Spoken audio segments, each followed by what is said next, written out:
Okay. Uh, Tonight I want to talk about American banknote archival items that I've collected along over the years and trying to explain some of the meanings on them. Rather, I'm not going to talk about what's a large die proof, what's a sunken die proof, what's a plate proof, all of that. I'm not going to talk about that. What I want to talk about is some of the information that are on these archival items that people don't know about, or very few people really understand how they all work together. So on this title page, I've got a playing card, the Ace of Spades. In case you didn't know, American Banknote Company made playing cards for a while. And this is the only non-archival item I'm going to be showing, but what I wanted to do is just get you familiar with the idea that American Banknote Company did not just do philatelic material. They did lots of things. They did obviously currency, stocks, bonds, letterheads, envelopes. They did note cards, all sorts of things. So I'll be going through a lot of that kind of stuff tonight. So I'm going to talk about die numbers, order numbers, the order received dates, index copy cards, initials, and some of the documentary kinds of things you can find. Let's go to die numbers. American banknote from the start, back in 1858, when it was created by the amalgamation of a number of other engraving companies, has always numbered their dies so they could find them. And over the period from the starting point, they've had 3 different systems, and they show up on die proofs. The first system was from 1858 to 1879. It used numbers in various fonts.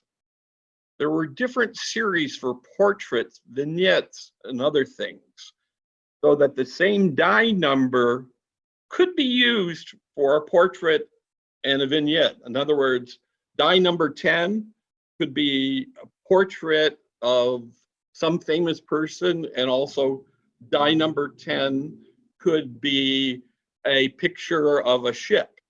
And so that this is going to get a little confusing, but it's important to remember that they started out with this confusing system of not uniquely numbering their dies from the start. And the die number can be found up either at the top or bottom of the image. So in honor of Henry, I'm showing some Peru die proofs. These are all on India paper. And notice the different fonts between the 3. They're above, they're below, and they're all just numbers. Chile, again in that first period. And the interesting thing is that these die numbers are actually lower than the Peruvian die numbers, even though these guys were engraved much later, in 1866. Notice on the items on the right that there's a suffix, and just remember you saw 323B, that's the 5 centavo value on the right. We'll be seeing that person later. There is an anomaly, and these are some currency from a bank in Chile, and they have a prefix of X in the front of them, from the front and the back. And I have absolutely no idea what that X means. I just don't know. I have absolutely no idea. It's one of the few things I've been able to find from this first number period that did not follow the strictly number and possibly with the suffix. So in 1879, what happens? Well, we have the consolidation. We have the merger of the American Banknote Company, the National Banknote Company, and the Continental Banknote Company. Basically, they figured out that all three of them couldn't make a living. The printing of US currency was going to one thing, one company. Printing US stamps went to another company, and they just needed to consolidate and to be able to survive. So the result of that is all new dies starting after the consolidation and at the beginning of February of 1879, they started all over again with the number 1. And again, they had different series for portraits, vignettes, etc. So again, the same die number could be used for portraits and for a vignette. They pretty much stayed with the same font for the whole period.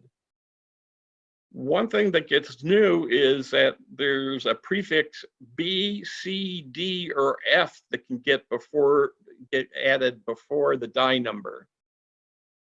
And sometimes they had a dash between the prefix and the numbers, sometimes not. So let's go to the first one. The one on the left is Chile, and that's die number C1. Well, this die is not a vignette and it's not a portrait, so it's from yet another series, and I'm not sure how many series, but it looks like they had about 5 to 8, it seems to me, different series, so that you could have, you know, up to 8 different dies, totally different, with the number C1. That one is on India paper. The image is cropped from a large die proof. On the right is a die for Hawaii for a stamped envelope done with recessed printing, and it's not clear. The die isn't cleared, and it's C112. They also did papel salado for Chile in 1899, for 1899 and 1900 period. It's a very interesting story. There got to be a fight between two rivals in Chile of whether or not this was good enough paper, that whether or not they met the requirements. And so they had a bunch of notaries come in to decide whether the paper met the standard that was supposedly set. And the end result was they decided it didn't, so Chile wasn't paying for it for a long time.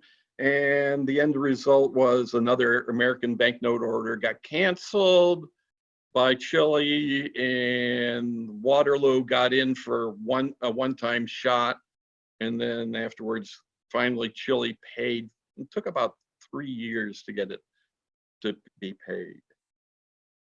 And then on the right is a die proof on India C502 and it's at the top of it. Let's see. So prefixes. Here's one with a B at the front for a.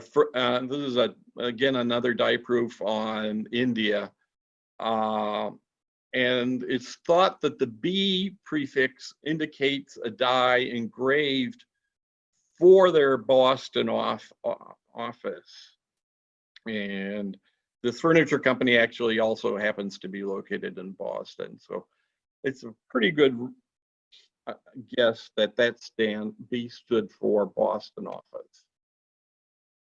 Or you could have this color chart which has a D prefix and all of the dies that had a D prefix were used internally within an ABNC for their own needs.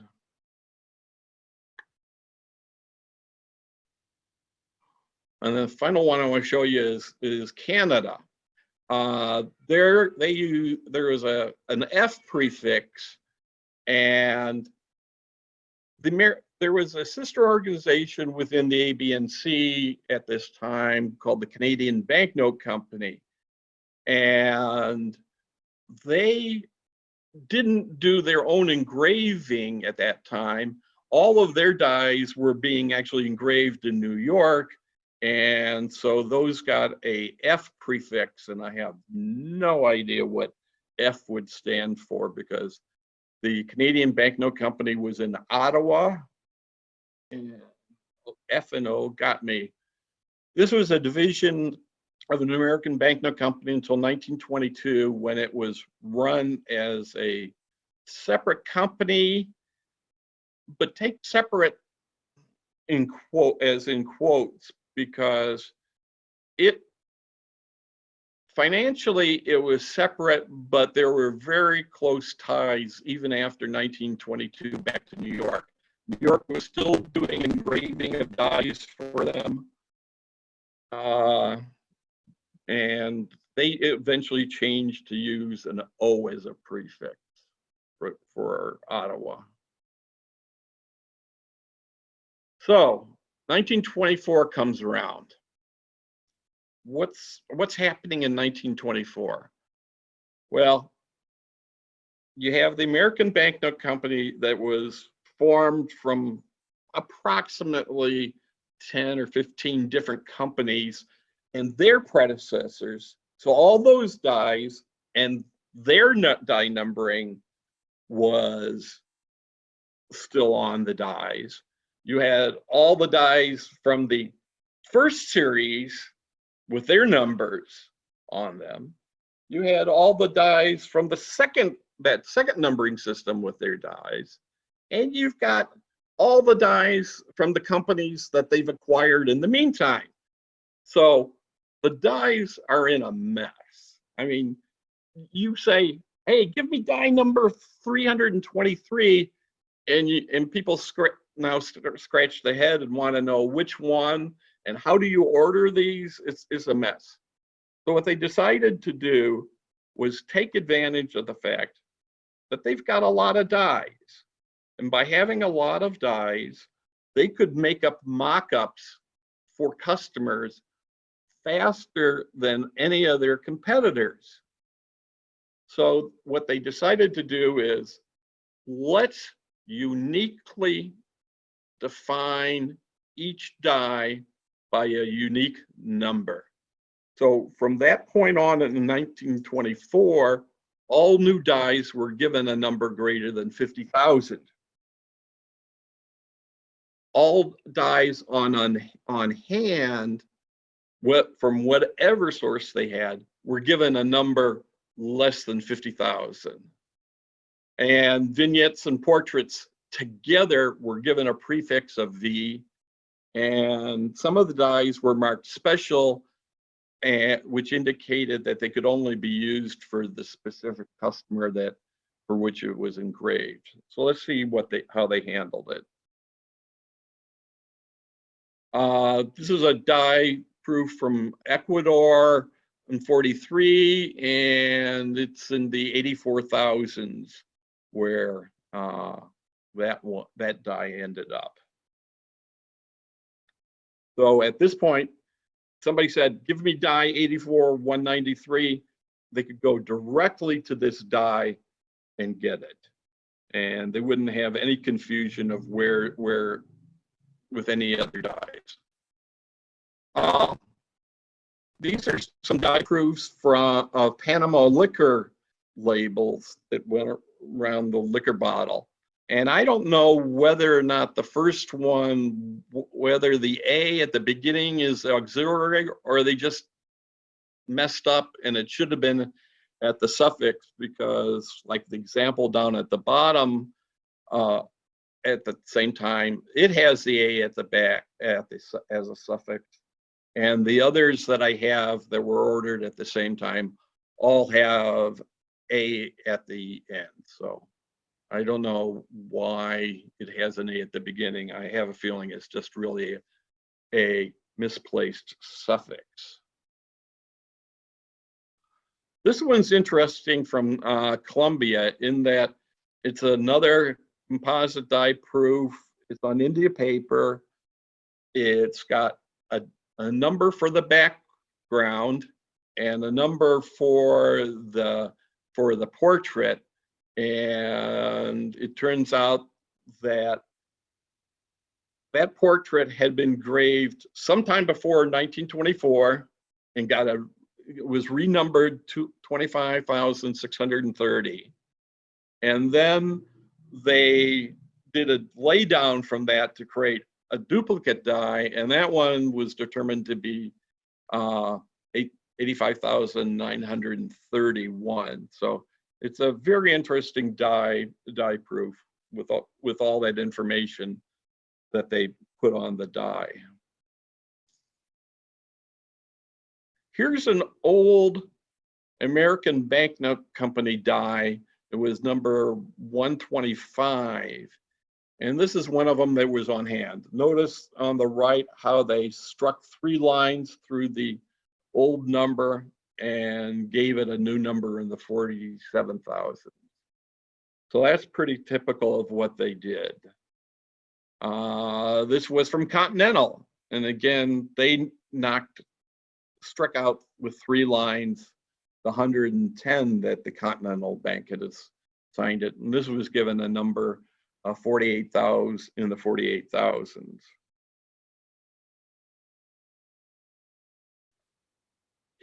This is an example of national dies. What happened to there? A number of the national dies didn't have numbers. I don't know why, but they didn't have numbers. And that's the example on the left. That's a die proof from a national banknote. Well, since there's nothing to line out, they just engraved the new number and they stuck it in the middle of the text there. These were also cropped from large sunken die proofs, and I want to thank Marcelo for allowing me to use them in this presentation. This is we've seen a lot of examples like this where you've got a die proof that's been cut down. It's got the old number, and in this case, 185, struck out with 1 line and given a brand new number, in this case, in the 25,000s. And a black die proof was taken of it, and it's mounted on this cardstock. And once you've seen that cardstock with American banknote, it's amazing how many other things you're going to be seeing from the American banknote with that kind of cardstock. But what they also did was they took a die proof that they had on hand that had the old number engraved on it right above the stamp, but down in the bottom right corner, they put the brand new die number in pencil so that they could, they had these files of large sunken die proofs, and now they could have them with the new die number on them, so they could begin find the die when they needed to use it. And here's an example of an actual die. It's a steel die for a head of Valdez for the 1915 4 centavo stamp from Ecuador. And notice what they originally had on the envelope that was protecting the die had the original C414 numbering from the second period, and renumbered it in the 42,000s. And if you look carefully enough at the die, in the third line, they scratched out the old die number and engraved the new die number. So we've got die numbers. Those are on the dies, and you're going to see them in die proofs. But at the same time, there's order numbers, and I've noticed that some exhibitors get mixed up between the order numbers and the die numbers and which is which.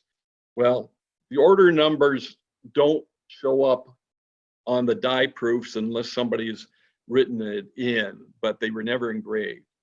Starting in January of 1903, all incoming orders were numbered sequentially, starting at 1. They numbered the foreign orders starting at 1, and they also started numbering the domestic orders with 1. The one thing they did do was add an F as a prefix in front of the foreign orders, so you could tell them apart. And later on, they added D and O and B and L and N and P and S and some others. So, for example, you'll see things like this, where on the specimen, they put down the order number 1596 with a prefix of F. So this was a foreign order, and it was the 1698th order for foreign material. Another one, this one is a Philippines postal card, and it's up there in the 12,000s. To me, what I wanted to show this for is, there's this initial CPR April 27, 1948 stamped on that. CPR are the initials for Carolyn P. Roser, and all of us American banknote collectors should bow down to her and give praise and ask for her to be a saint, because she has made a lot of our information possible. At this time of 1948, she was 68. She had been working there for a long time and started gathering information from their correspondence files in the basement, and created lists of order for each customer and all sorts of basic information that we take advantage of today. She'd started that in probably in 1917 is the earliest I've seen an indication of her work. But it's really responsible for why we know a lot about American banknote these days. This is a note card with a domestic order, nothing spectacular about it at all. These other prefixes, B and N, etc., I have no idea of what those were, how they're related to any series at all. I mean, for example, on this page is a American Banknote Company mailing label, and it has N as a prefix for that order. But at the bottom of here, it could be an L. So I have no idea what these prefixes are. These are just specimens from various things they printed. So you can see American Banknote Company did a lot more than just postal type of stuff. Here's an annuity certificate, and this one has a P as a prefix for its number. So, dates.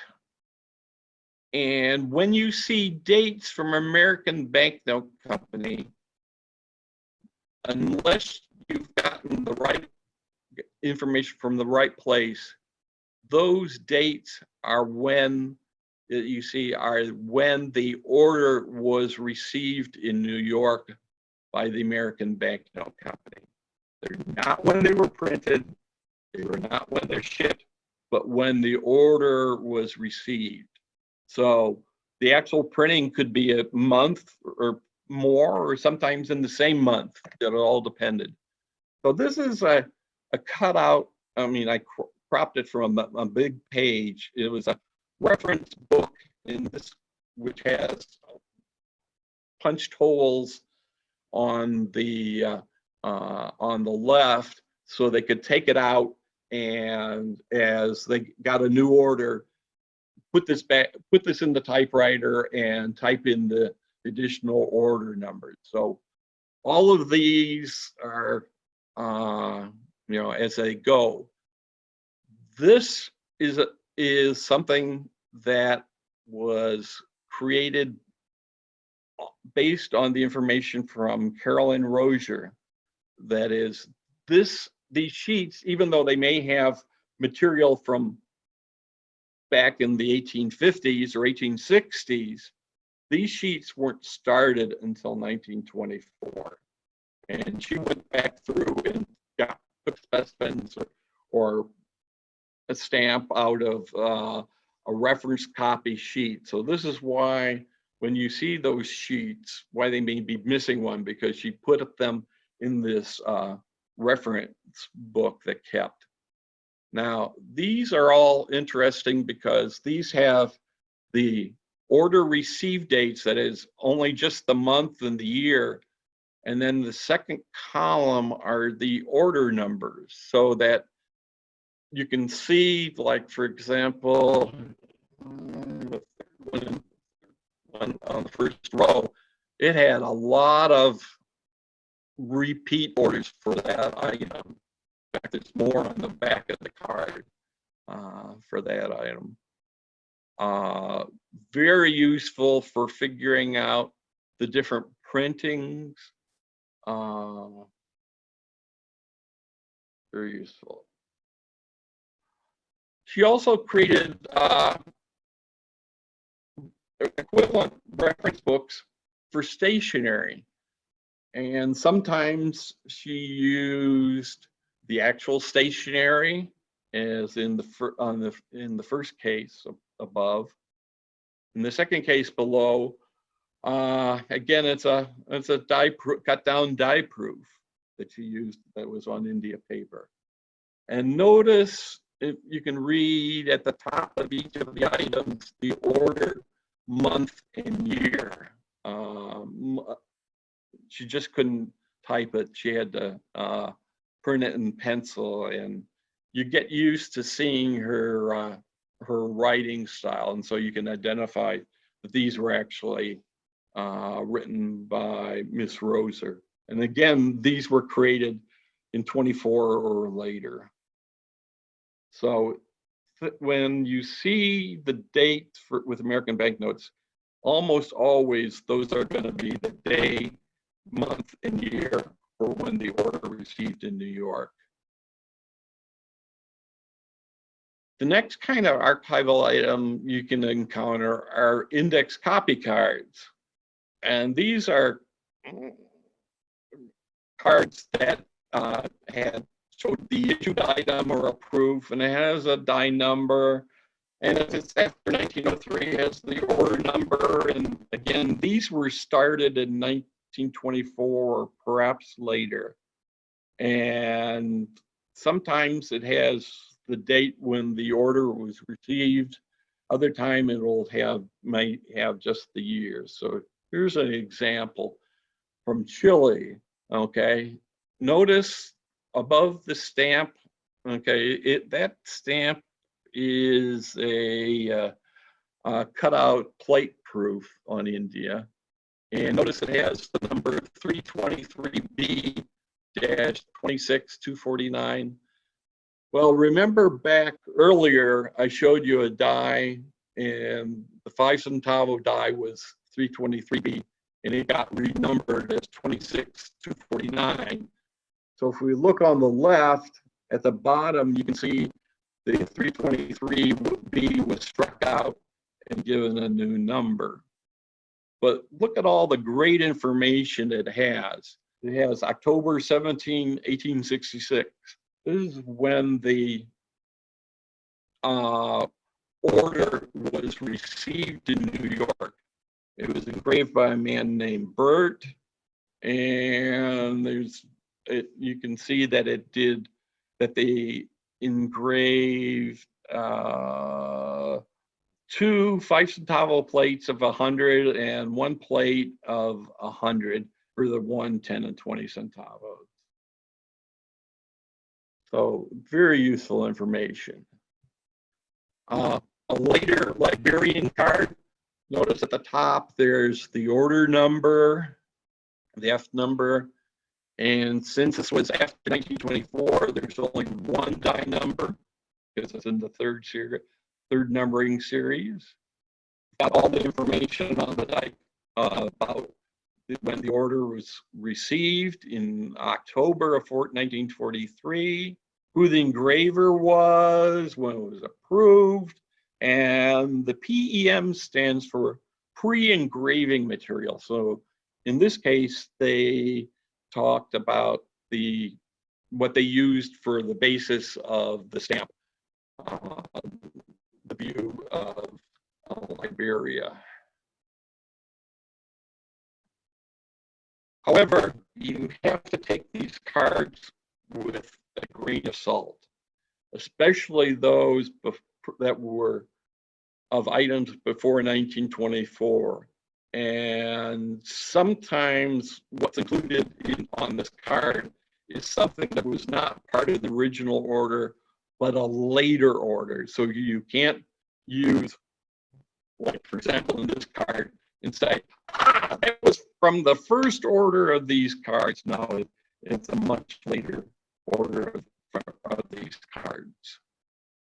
It's all because these cards were produced, in this case, in 1924 for an issue that was originally ordered in 1882. So you're talking 42 years later. So it's just not the original order, it's one of the later ones. The next one thing, which most people haven't been able to figure out, are the initials that show up on archival items. For example, the one on the left, how many of you would figure out that that's a THF? I scratched my head for a long time. Those are the initials of Theodore H. Freeland. And one of his jobs, especially in the 19th century, was general manager of the American Banknote Company. And on 19th century archival items, you're going to see his initials all the time. They're very, very common in the 19th century. On the right is a WLG. Squint for a while and see if you can figure that one out. That was Warren L. Green. He was a vice president of the company. He was very much involved in the early 15 years of the 1900s, in charge of the artistic type of stuff. And so he gave approvals all the time, had to give approvals. Here we have another interesting item, which is a twofer. The initials that's really easy to read, the AR is Arnold Reese, and he was head of the design department and later of the engraving department. He is very common to see his initials on die proofs from the 30s. If any of you collect the China Sun Yat-sen stamps that the American Banknote Company did this time, all of the proofs have got his initials on it. Now, the one that looks really like a scribble actually is GWTC. And that was Gilbert W.T. Combs, and he was the assistant foreign manager. And later he got promoted to the foreign manager.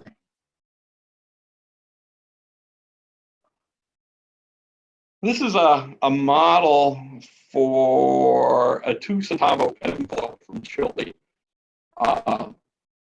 It's really 2 pieces of cardstock stuck together.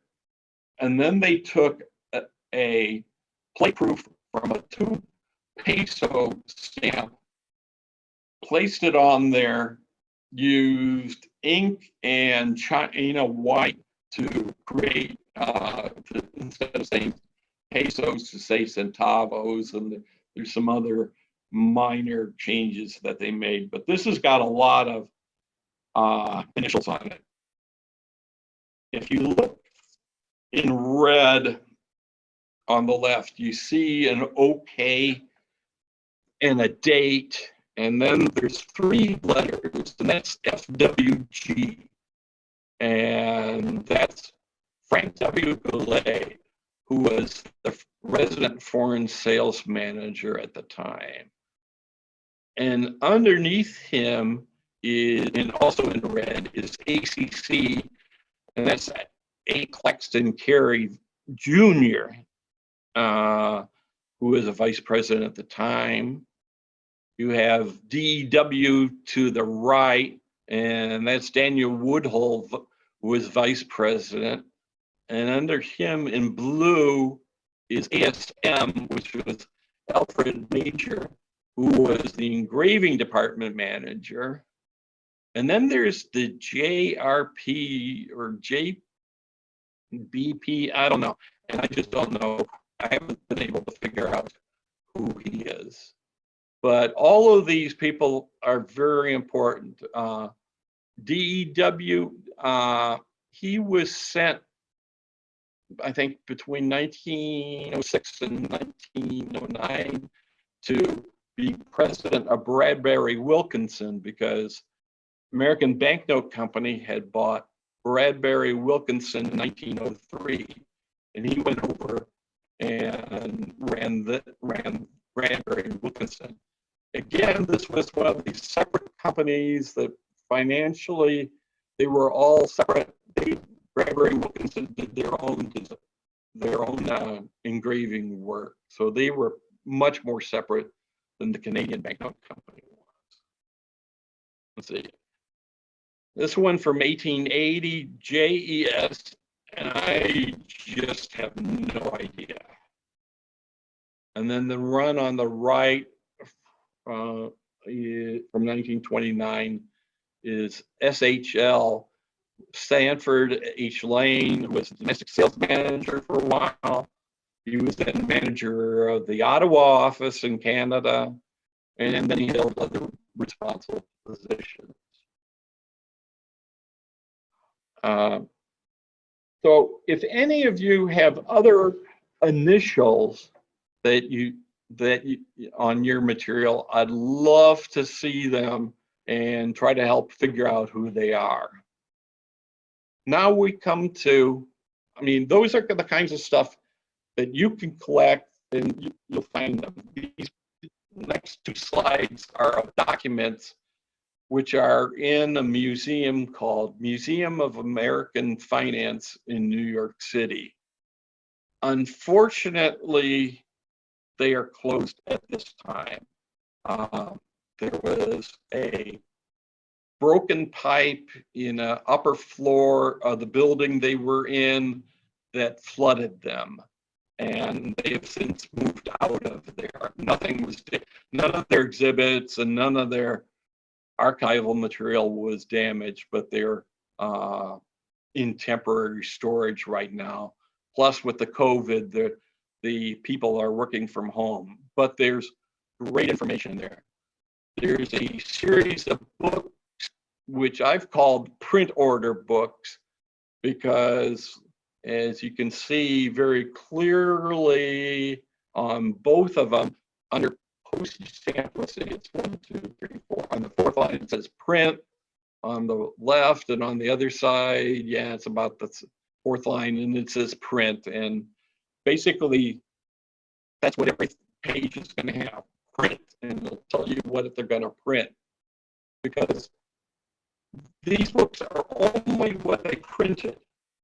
American Banknote Company also provided other stuff to their customers. I mean, to Bolivia, they provided cancelers. They provided canceling ink. I think to Peru, they provided a sash for some government official. But these have information about how much is being printed, and then in really teeny writing, they list the dates when things were being printed. And sometimes the printing was over a couple days, so they'll tell you, we did 2,000 today, we did another 1,000 the next day, so forth and so on. So these are very useful, and they go up to 1909, unfortunately, and then they stop. And so, but it gives you an idea of when. It can tell you, help tell you how many plates were used for a particular value.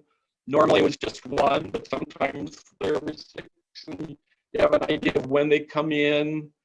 And also sometimes they give you some of the stamps were ordered, they needed to have serial numbers on each sheet, so you can find out which particular order that a sheet you have with a certain serial number was. Very useful books. The next one are the sales order books. These are ledger-sized books, and they cover the period through 1900. It's got lots of great information. Paul, in his presentation on the American banknote stamps of Ecuador from the 19th century, went into a great explanation of it. Just want a minor correction. The number, big number you see in this case at the top right, his was on the top left. That's just the page number it's on. And it has all sorts of good information which you can went into. Now, I'm going to show one thing. In this, you can't really read it. It's in red written there. I want to expand it. And this is for Alberto, who just talked the other day on the Argentine envelopes. It says, furnished by G.F. Nesbitt and Company, 1 million envelopes, size 6.5. I can't really read the next word. Stamped and carving, 8 cents, and then it's got the shipping stuff. So what that tells you is American Banknote really didn't make these envelopes. They subcontracted it out to G.F. Nesbitt and Company to make them, and then they sold, and then they were added to the order, and American Banknote took a profit on those and sold them down to Argentina. From my research in these sales order books, all of the stamped envelopes attributed to American Banknote Company through 1903, with one exception, were actually all subcontracted out to George F. Nesbitt. So, who is George F. Nesbitt and Company? They were at one time the largest printing company in the United States.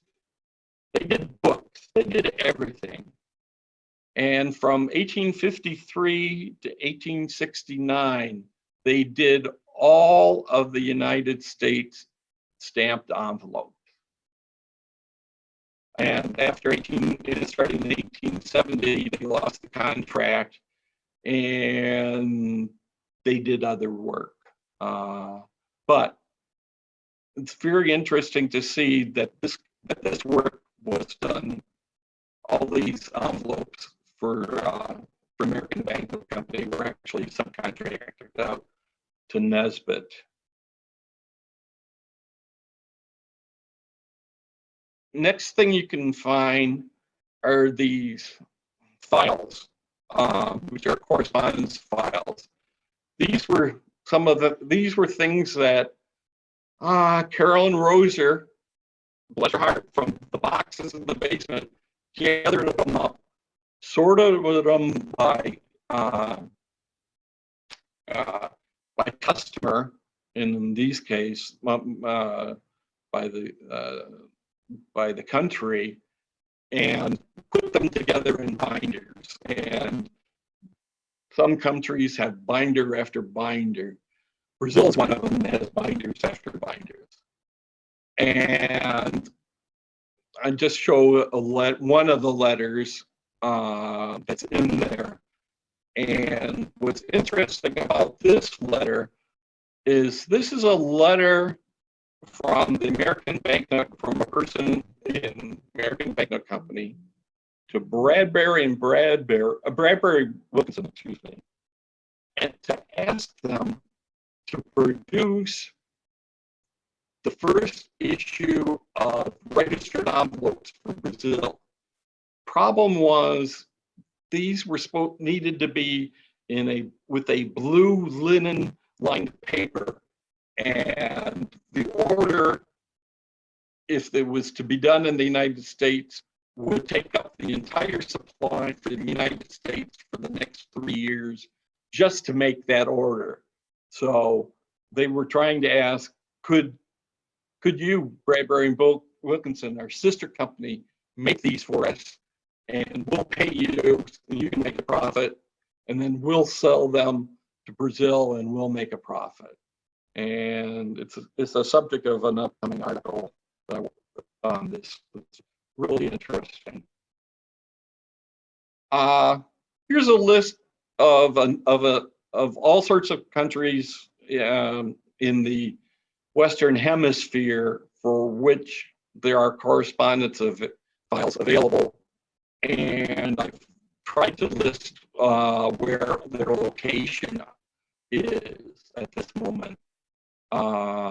The ones marked GA were in an auction, and I don't know what happened to them after the auction. I haven't been able to find them. All of them except 2 of them are available if you go to the respective archives. The Chile are in private hands, namely myself, and the Panama material is in private hands, David Zimmer in Norway. But it's got great information to go into those if you can ever get in. And the APR will help you a lot with theirs. And very useful. Let's see what other documents we have. We have invoices.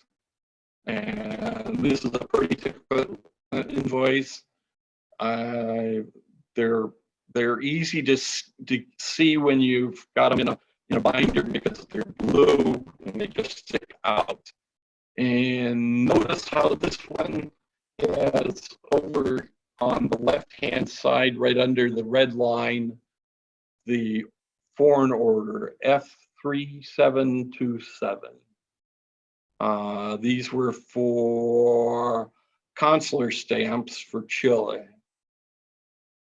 Or we can find timesheets so that you can see how much time and who was doing the engraving, who was doing the transferring, and some of these. And these just show up every now and then. You just have to be on the lookout for them. The engraving department used this form at the beginning of the 1900s. This is a two-sided form. One side was for the engraving department and the other one was for the transfer room. And they just were keeping track of the dies, and this was for domestic order 626.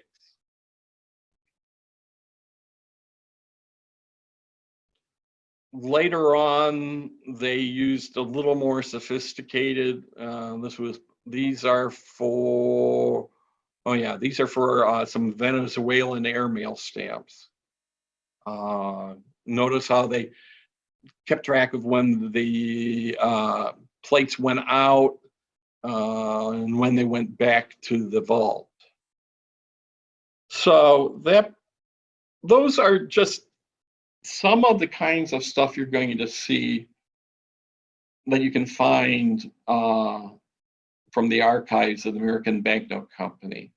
But one of the things I really want to leave is make sure you keep straight the difference between die numbers and order numbers. Those get mixed up frequently. And then also the difference between when the order was received and the actual printing date. Those are, I want you to keep those separate. So I think it's about time you guys ask me some questions. I wrote an article back in 2009, and this article is going to be attached to the YouTube page, as Henry told you about the links. So that's it. So questions. Great presentation, Ross. Thank you very much. Thank you. Very nice. Any questions for Ross? For Ross? I do have one question. First, Ross, thank you for this excellent and very interesting presentation. I have always wondered why the American Banknote sold all of their archives, and when was this actually done? So the archives were sold, around 1989. American Banknote Company actually was just the ownership of American Banknote was by a holding company, okay? Mm-hmm. Okay. And American Banknote Company had not been making very much money in the last 15, 20 years. I mean, for example, Mexico brought in the Giori press, and all of a sudden they could do their own work and didn't have American Banknote Company doing it and things like that. So they weren't doing so well. So here's a sad thought. You could have bought American Banknote Company for a couple $1 million in the 80s, early part of the 80s, and owned everything. You would have had the archives. You would have had the plates. You would have had the dies. You would have had everything for a couple $1 million. Well, the company that bought it, American Banknote Company, the whole thing, saw no use for these archival materials. And they sold quite a bit of them in 1 week in 1989 over a number of sales.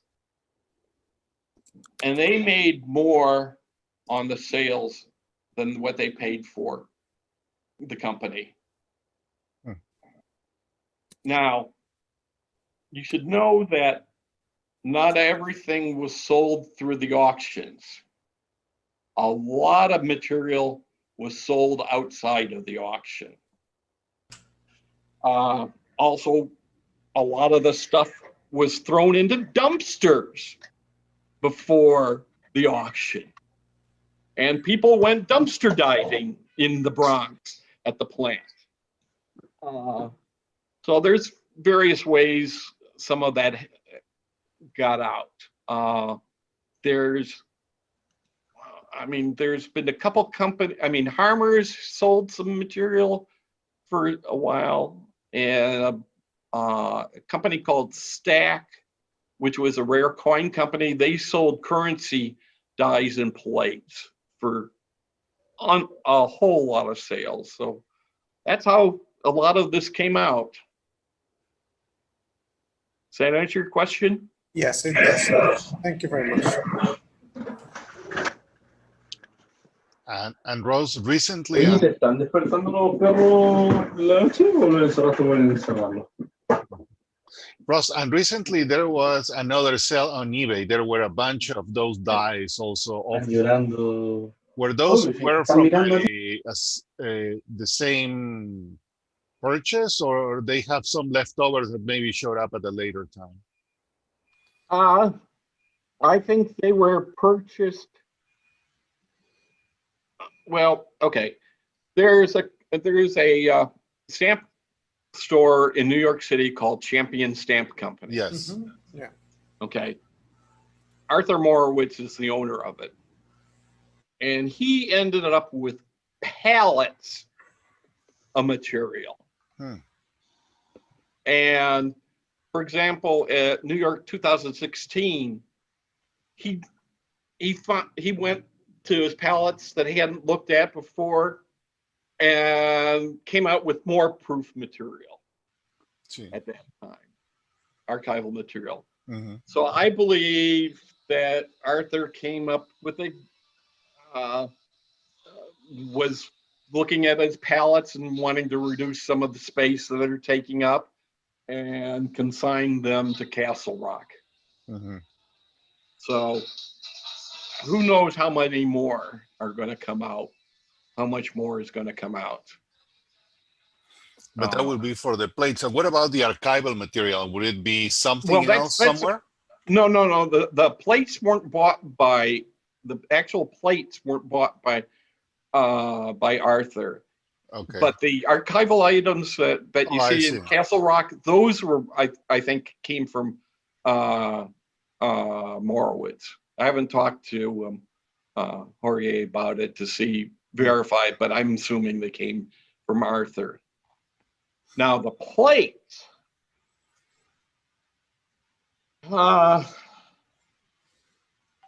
they took the plate and dies that they had on hand and transported them to Trevose, Pennsylvania, which was where the new American banknote company was going to be located. And a couple investors went to them and bought, I think it was 22 tons of plates and dies and rollers. 22 toneladas de pruebas. I mean, de cuños. A lot. I think it took them 16 trailer trucks to haul it. But anyway, if you look at let's see, I wrote an article up for that. I can't remember where that got published. Anyway, one of the people that was involved, if you know anything about the SS Central America, you know, the gold ship that went down on the East Coast of the United States. Well, one of those guys was half of the group that bought this. Oh, okay. Bought them. They were selling them some of the currency material, as I said, through Stacks. And clearly it's gone through some other hands and ended up at David Lawrence for some stuff. I think there's still a lot more. I mean, I've got a picture of their warehouse from the start. And there's again just pallets with container after container of dies and transfer rollers.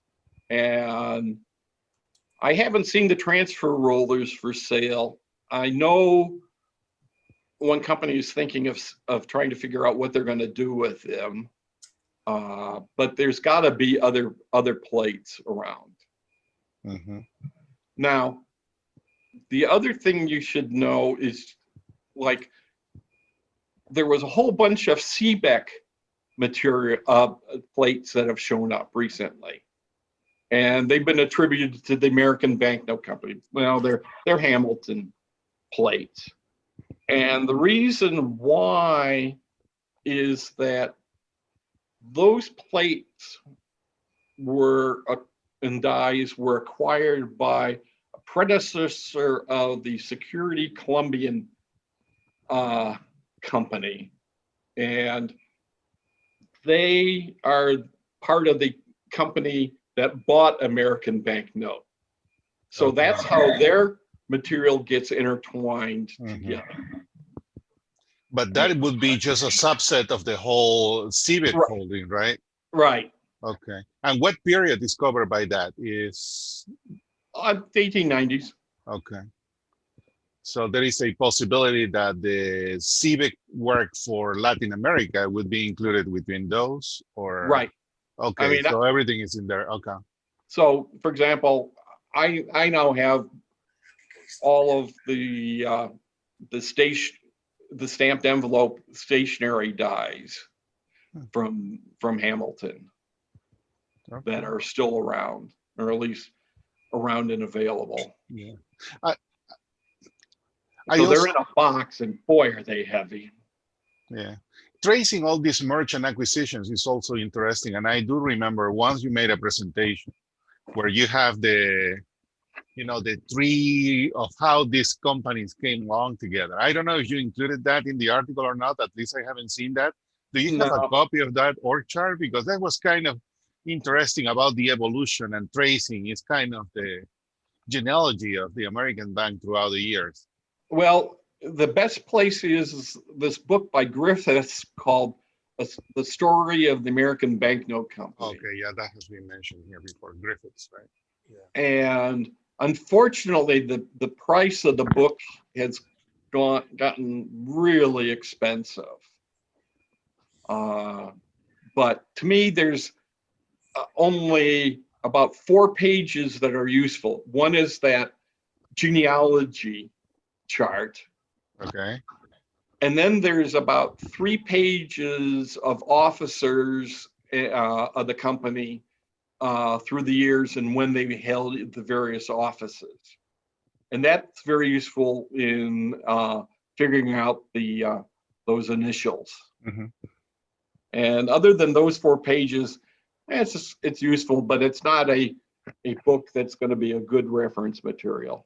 Got it. Now, if you're interested in again, this whole subject of security printers, and more than just the American Banknote Company, I'm trying to think of the name. It's another book that's gotten to be very expensive. But the Field of Steel, yes. Mark Tomasco. No, not Tomasco's book. There's another one that it's much more gossipy than Mark's books. And I just can't think of the name right offhand. Oh, The Brotherhood of Money. Yeah, it's The Brotherhood of Money. And so it's got a lot of stuff about the different companies and how they're going up and down, because you remember in 1930, I think it was 35, was in Perkins Bacon's just ended up folding. Waterloo had gone through the Portuguese scandal where they printed currency for Portugal that when they weren't really supposed to, and that went down. Let's see. So Bradbury Wilkinson, let's see, they got acquired. I mean, they stayed around until about 86 when they were acquired by De La Rue. And yeah, De La Rue and let's see, trying to remember where some of the others. So there's very few security companies left, which going back to that one question of why did all these archival material come on? It's basically companies were folding. Yeah. And one final question, also in the listing you have there, or where to find the different archives. You mentioned George Alevisos. So he's still holding those part of the archives, or they were sold already? It was in that auction from okay. 2003, and I don't know where they are. Okay. I just don't. Because what I did notice was that a couple items that were in that auction ended up back at the Museum of American Finance. So they bought it back. So I don't know whether they bought it or somebody donated it to them or what. Okay. I have a question, Henry. Go ahead, Paul. Okay, right. Thank you. Hi, Ross. Paul. Hi, how are you? Thank you for your help. First of all, I would like to appreciate about your help in my conference. Was very surprising for me, but initially was a problem with communications, but finally we keep in touch. Thank you, Ross. Anytime. Thank you. I got a question. When I was making my conference, I was thinking about show some proofs that I saw in some auction houses. And if you want me to show you, let me share my this is the one page of my conference. I was told by someone in the conference that this was approved for Skipper and East, the postal stationery Skipper and East. So how you can define to whom belong the proofs of this, for example, of this one? I was pretty sure because of the auction description that this belonged to the stamp, but Teddy told me that this belonged to Skipper and East, who was the maker of the postal stationery card. So I was checking out. This is a small number inside. So could you tell us about this proof in particular? Well, unfortunately, I can't read what's in that red oval. So why don't you email me a good scan of that item, and I'll see what I can do for you. Excellent. Because I saw in your conference today some postal stationery items with the whole postal stationery item with the number above. So right. Yeah, there is some examples that there is the postal stationery complete. There's some examples where postal stationery is complete. There's a lot of them where it's just the indicia, because what happened, at least in American Banknote Company, they would engrave the stamped part of the indicia. They would engrave that and then take a litho transfer from that die and use that to create a litho print of the whole piece of postal stationery. So frequently, you only see die proofs of parts of the piece of postal stationery, not the whole thing. All right, thank you, Russ. Anytime. Guillermo, you're on mute. Hi, Ross. First of all, well, fantastic presentation. Thank you. I just wanted, I have a comment on the question. The comment is to publicly acknowledge all the help that you have given me regarding the American banknote issues of El Salvador. Thanks to your guidance, I was able to go to the Museum of American Finance and take all the photos of the El Salvador orders in the 19th century.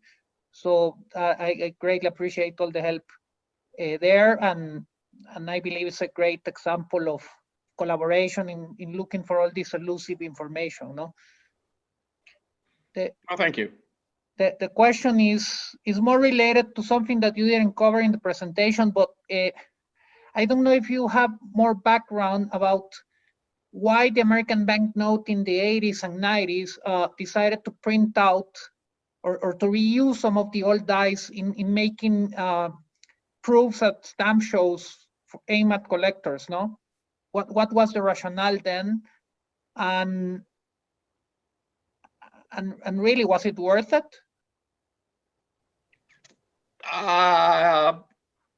That's a really good question.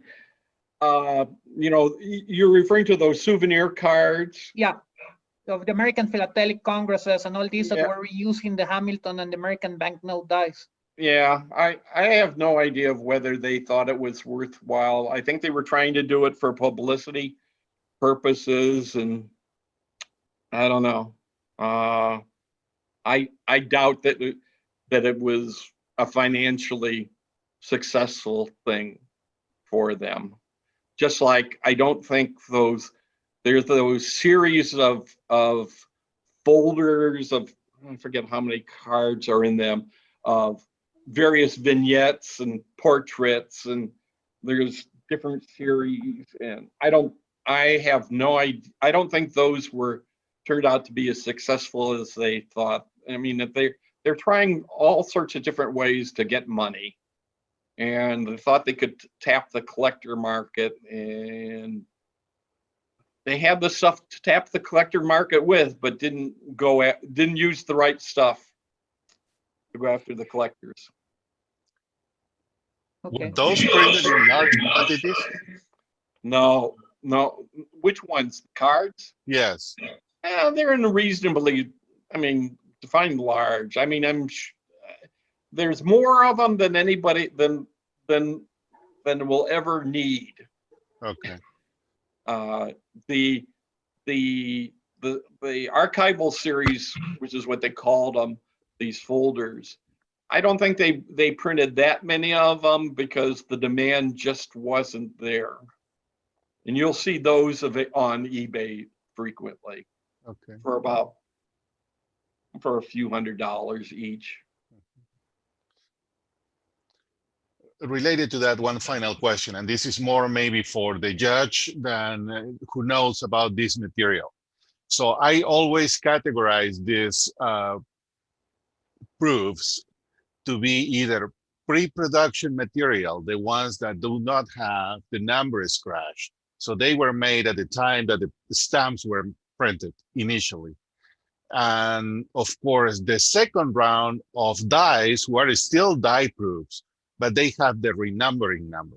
The ones that were above the 50,000 or below, they were printed before. In this case, would be the less than 50,000. Right. So if anyone were to make an exhibit, and they will use the numbering less than 50,000 and display it as die proofs, would that qualify with that labeling, or they would be like, yes, they are proof, but they are not pre-production material? So where do they fit in an exhibit in that sense? I mean, you can use them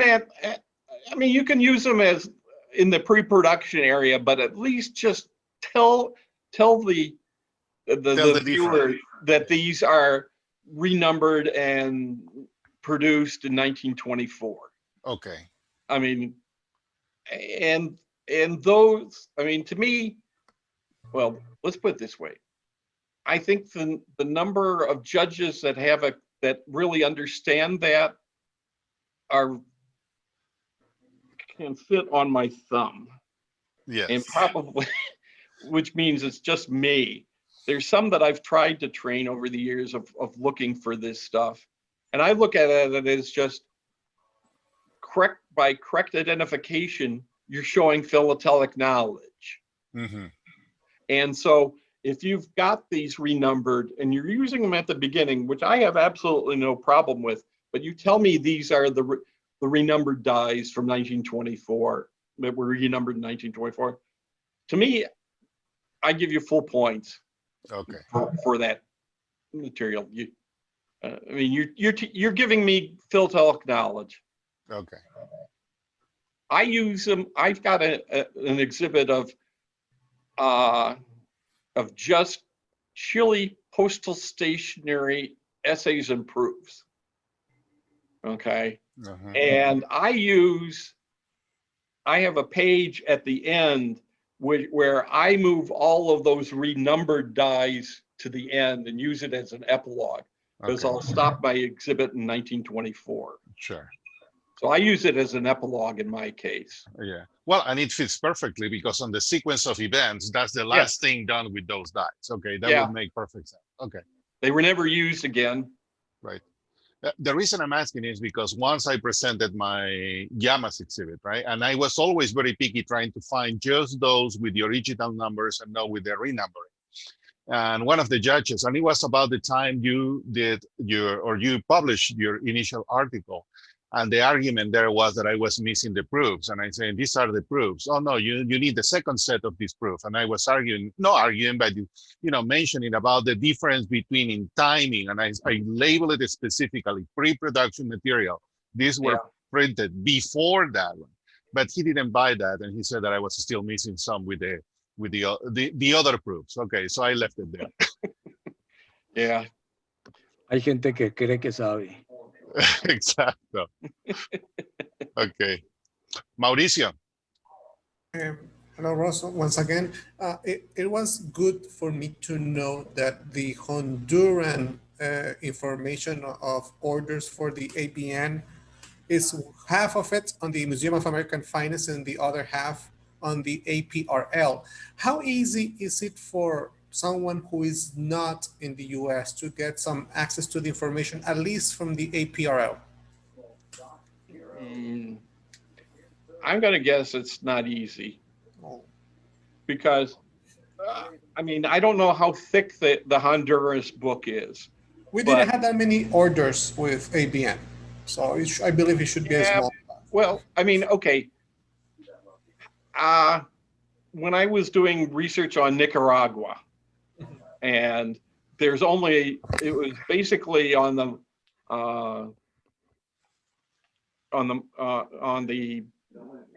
one issue that came out around the beginning of the 1900s.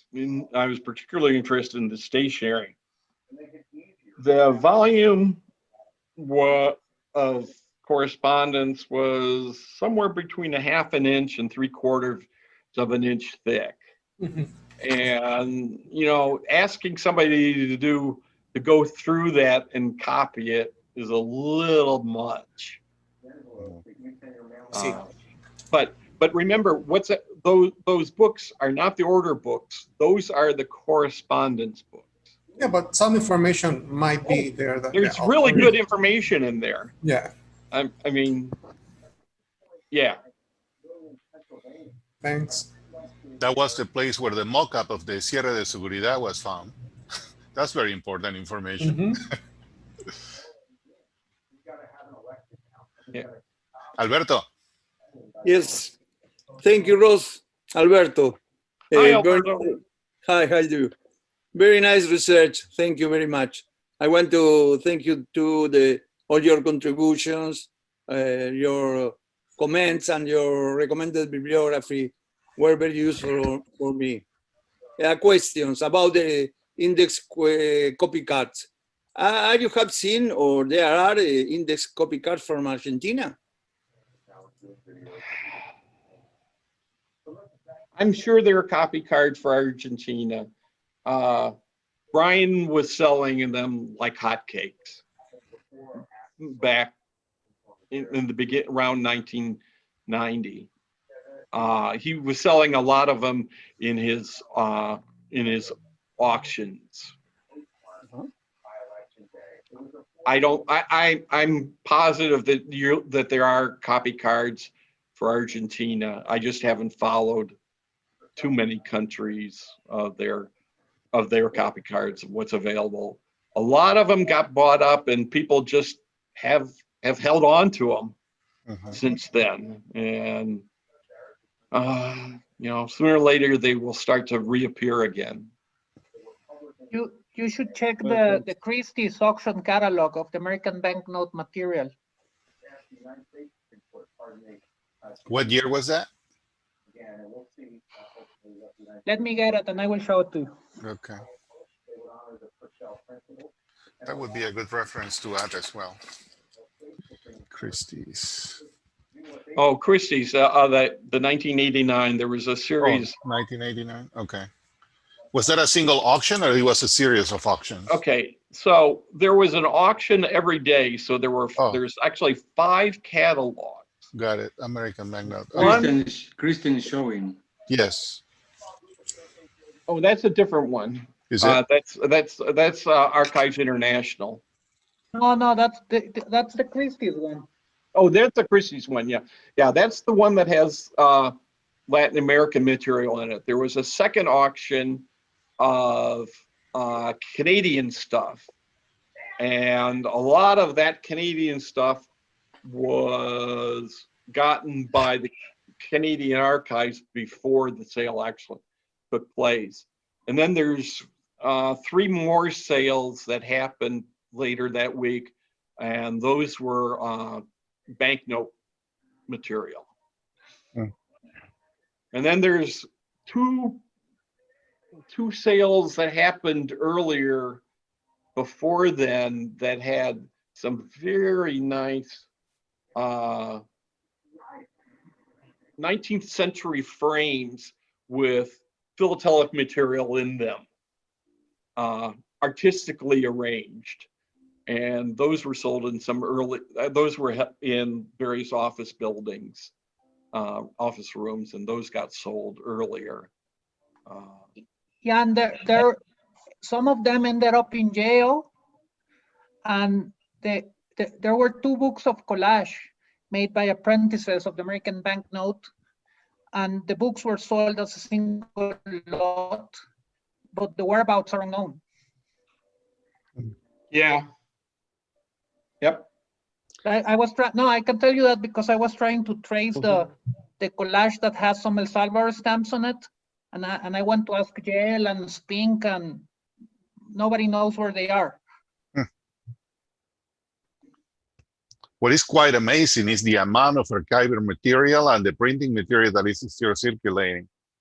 And maybe who knows what else, as Ross was saying, is going to show up at some point. I mean, fortunately, again, going back to Arthur, what he acquired. I mean, he acquired 48 4-drawer file cabinets of correspondence files. A few years ago, it's now getting longer. When Dana went from the American, went to head up the ASDA, right before Dana went there, she brokered a deal with Arthur for him to donate all of the stamp related correspondence files. So that's what's now at the APRL. Oh, okay. All of the currency ones got donated to the American Numismatic Association in Colorado. I think it's Colorado. However, they're still in boxes. So they just don't have time to do anything with those correspondence files. Did he keep anything for himself, or everything else, maybe bonds or stocks or something? Well, I don't know. Those might also have gone to the ANA. I don't know for sure. So that's one way to get rid of 48 file drawer cabinets, 48 times 4 file drawer cabinets worth of material. That's right. Well, better that way than sending it for paper recycle. Yes. All right. Any other question out there, or any comments? I don't see anybody. Well, with that, Rose, thank you very much. Very informative, and thank you for the presentation. Well, thank you. Quite informative. Y el día de mañana.